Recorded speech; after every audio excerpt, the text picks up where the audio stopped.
in this torch-lit water swarming with sharks, where it is imprudent even to trail one's hand overboard. In the bend of a bow-shaped islet at the north end of the lagoon, under the palms behind a shore of blue water and dazzling sand, lived an old chap named Ruri, who introduced me to another kind of fishing. Ruri was close to 70, but a strong man still. His only complaint was lack of teeth, which compelled him to live on baravu, the grated up meat of the young coconut, mixed with its own milk.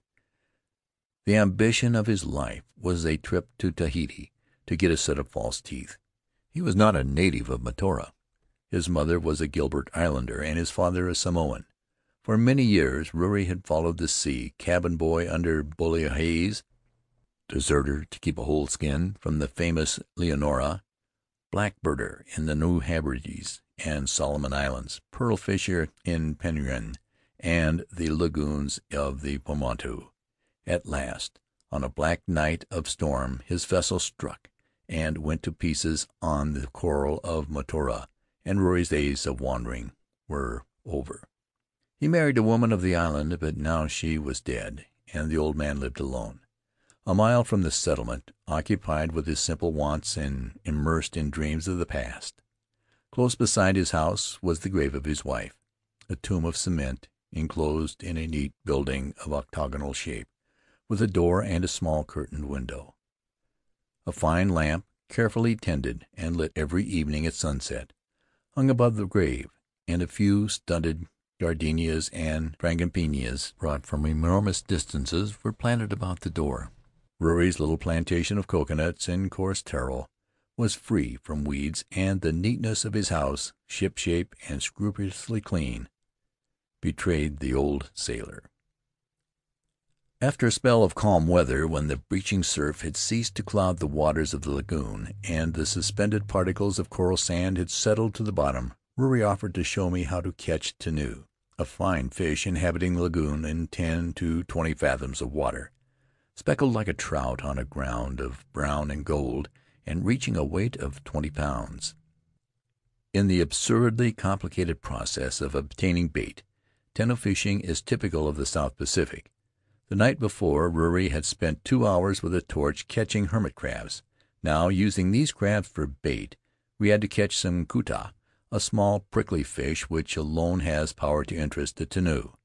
We set out in Ruri's leaky canoe and paddled to a big coral mushroom, which rose to within a yard of the surface. Here the old man smashed the shells of his hermit crabs with a stone, broke off the claws, set the soft bodies to one side, and mashed the claws to a paste, which he dropped overboard and allowed to drift into a dark hole in the coral. Then he produced a short line, baited the hook with the body of a crab, and let it sink out of sight into the darkness of the hole. In 10 minutes a dozen kuta were gasping in the bottom of the canoe. Fantastic little fish, colored scarlet and vermilion, with enormous black eyes and a dorsal fin which seemed to be carved out of red sealing wax. We put them in a basket, trailed overboard to keep them alive, and began the real fishing of the day. I paddled slowly, while Ruri, who did not believe in fishing till the fish was in sight, leaned over the side, scrutinizing the bottom through his water-glass. Finally he signaled me to stop. His eyes had caught the movement of a tenu among the masses of live coral 40 feet below us. The rest was simple. One hooked a kuta under the dorsal fin, tossed him overboard, and allowed the weight of the hook and line to carry him to the bottom. By means of the water-glass one could watch the approach of the tenu, see him seize the bait, and judge the proper moment to strike. The bonito, which they call atu, is the most important of all fish to the people of Mataora. Almost any fine day one could see a fleet of canoes working offshore, busy at bonito catching, surrounded by a cloud of the sea-birds which guide one to the schools.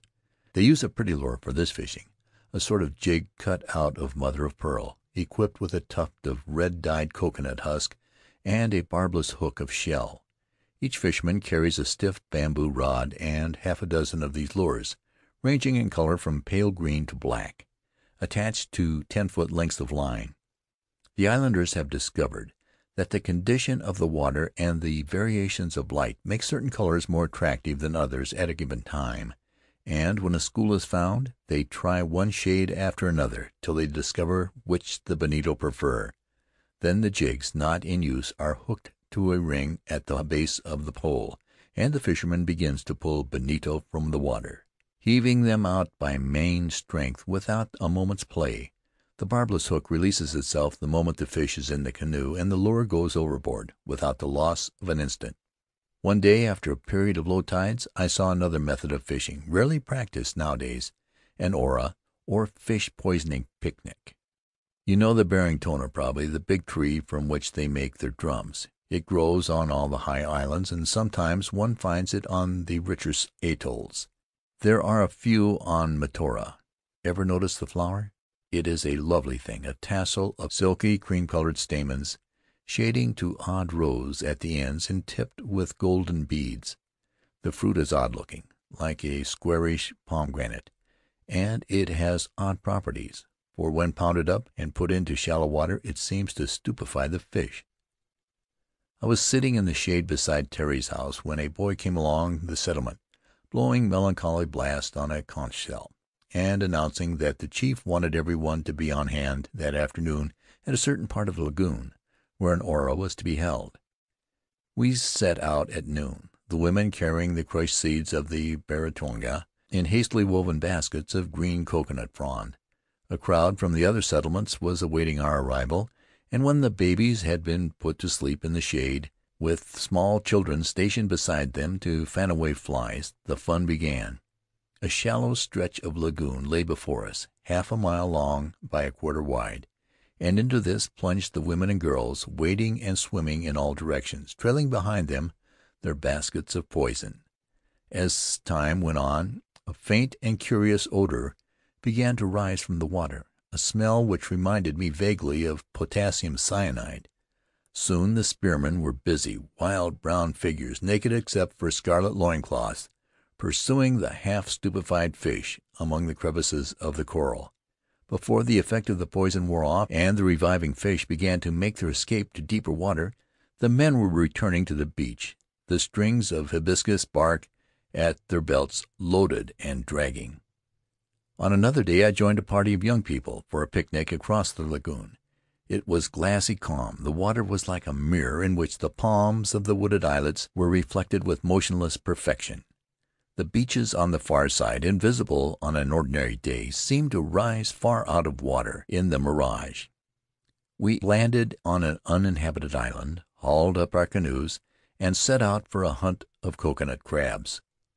They are extraordinary creatures, these crabs, enormous and delicious to eat. You will not find many on the high islands, but in a place like Mataora there are hundreds of them, and they do a lot of damage to the coconuts. During the day they hide in their holes, deep among the roots of some big trees. At night they come out, climb the palms, nip off the nuts with their powerful claws, descend to the ground, tear off the husk, break open the shells, and devour the meat. To catch them, one can either dig them out or build a fire at the mouth of the hole, which never fails to draw them. Fire simply fascinates the brutes. They must be handled warily, for their claws can grip like a pair of pipe tongs and shear off a man's finger without an effort. We lit a fire under the shade of a puka tree and liberated the crabs we had captured. It sounds incredible, but they walked into the fire and sat down quietly on the embers to roast. One of the boys climbed a palm and brought us some coconuts of a variety called new mangaro, with an edible husk, sweet and fibrous, like sugar cane. After lunch we had a swim in the deep water close inshore, and lay about smoking while the girls wove us wreaths of sweet fern. It was an idyllic sort of a day. I spent 5 months on Mataora. At first, when the schooner did not appear, I was worried and used to fret a little. But as time went on, I grew to like the easy-going, dreamy life, and when at last a schooner came to take me off, I didn't know whether to be glad or sorry.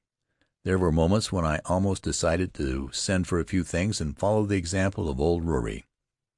During those 5 months I knew more disinterested kindliness than I had supposed existed in the world. my heart warmed to the people of Mataora. Finally the